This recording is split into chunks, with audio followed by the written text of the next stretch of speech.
Heading into the backcountry is one of our family's favorite activities.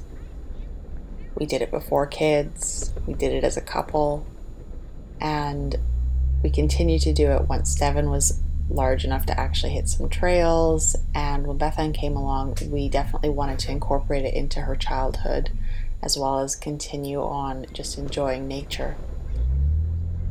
We like to explore different areas in our backyard as well as further afield.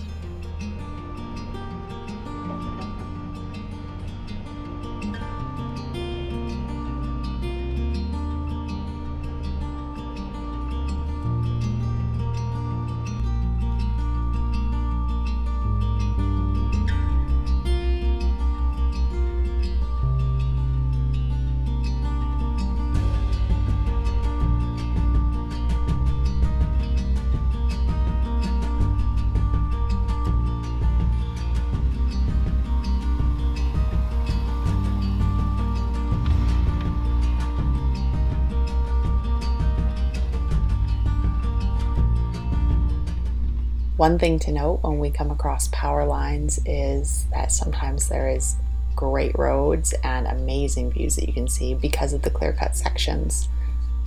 The roads themselves wouldn't be there if the power lines weren't there. The roads are there for power line maintenance, so as much as you might think that the power lines ruin the view, it actually is the reason that the view is even there in the first place, because you wouldn't be able to see the view with all of the layers of trees otherwise.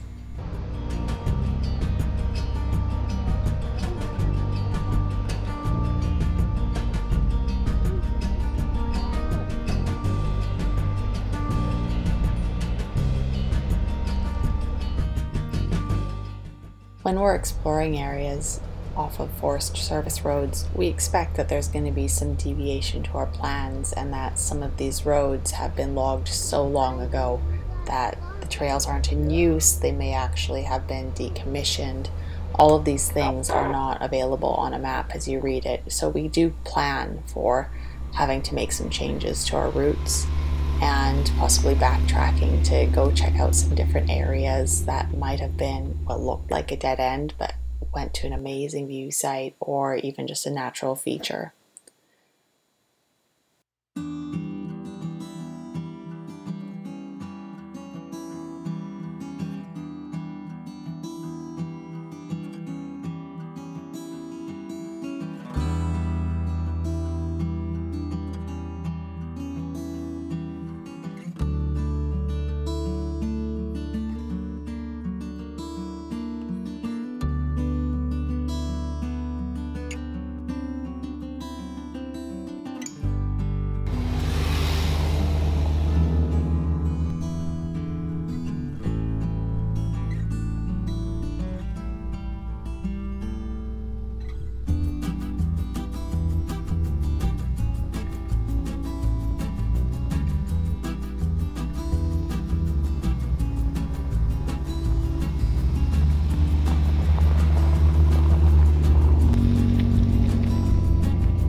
Once we get into an offshoot of the trail, things get a lot more dense. You can tell that the road is far less traveled than right underneath the power lines. We like to take our time, see what's around. With these kind of areas in British Columbia, it's very common for there to be a lot of mosquitoes.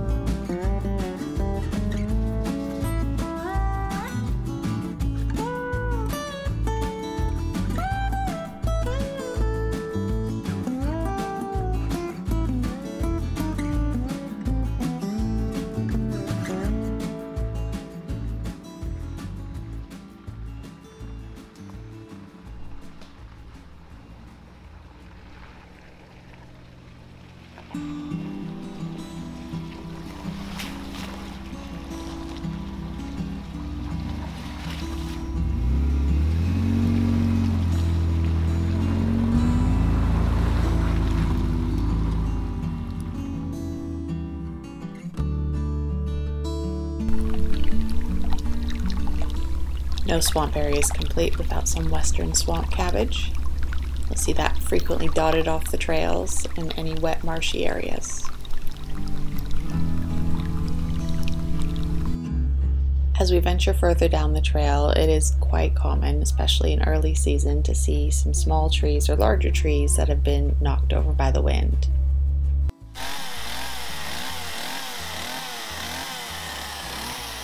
We've learned our lesson from not packing a chainsaw, and it's always in our gear, and we actually carry it in the trash really in the back.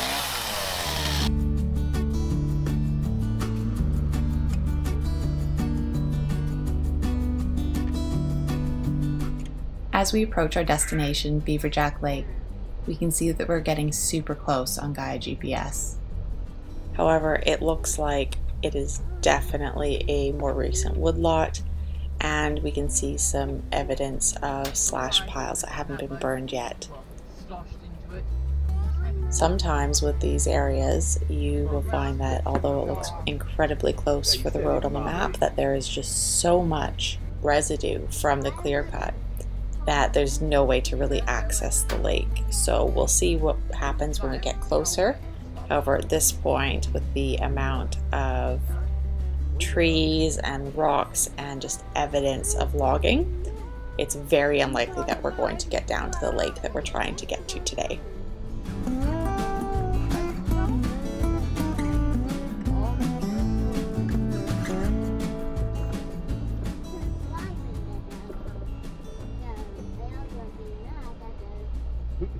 Driving the bears on. Yeah, all the rocks. Let's get you some stamps. What? Don't throw them in that puddle there. Now that we've arrived and we're setting up camp, the kids are keen to get out and just start exploring. It doesn't have to be picture perfect for everyone to still have a great day out. It definitely beats sitting at home and not doing anything. So our kids are very keen just to get out, to explore, see what there is around, because you never really know what's going to be at your destination until you step out of the vehicle. Nice rock. So we just came out for a bit of a trip. The weather's supposed to be good today. 31 degrees, so they say, and sun. Well, as you can see behind me, there's no sun. But the weather is coming in. I looked at our weather app, and it's tomorrow's going to be really, really bad. So we thought we'd get out just for a quick trip and a hot dog or maybe something else. Yeah, we'll see. But tomorrow's weather is supposed to be diabolical, so we'll see. It's a home day tomorrow.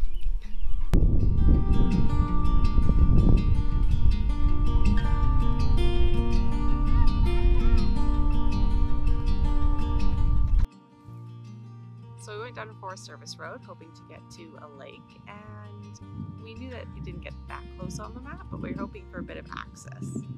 You see behind us, that's where the lake is. So we're not getting down to the lake, but the kids are making do with a puddle this afternoon.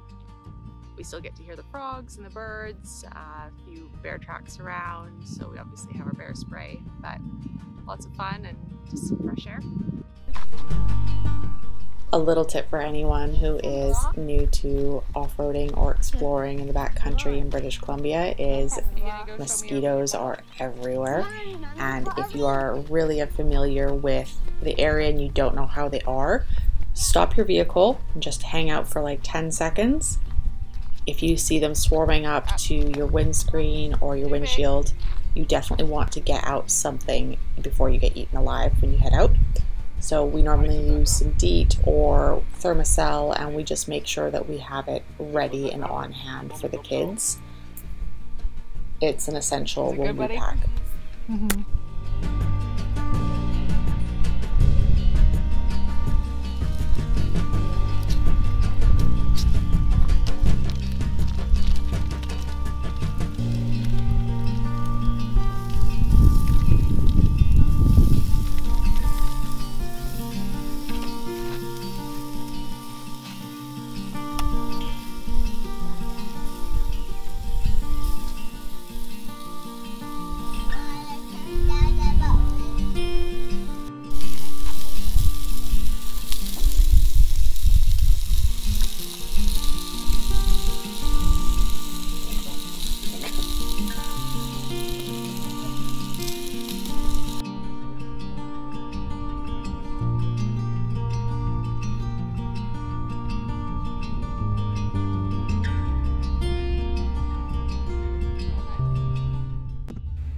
Shortly after we finish up our lunch, the weather that was looking ominous has decided to come in.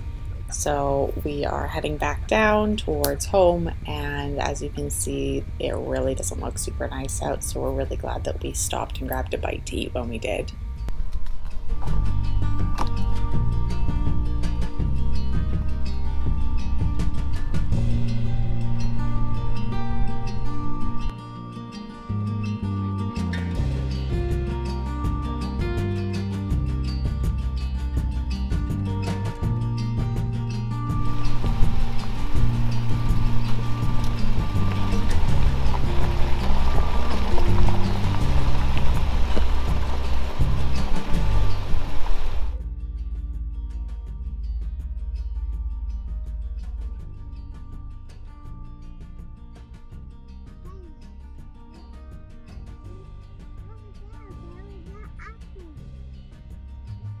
Oh, is there enough? So, what did we just encounter? We encountered a roadblock. So we're following actually a normal Forest Service road that's shown on back road map books, but it's come down to what looked like an illegal block of the road. Somebody's dug a trench across it and dropped 2 or 3 trees across. It doesn't look like it's been done legally. Thank you for joining us on this adventure.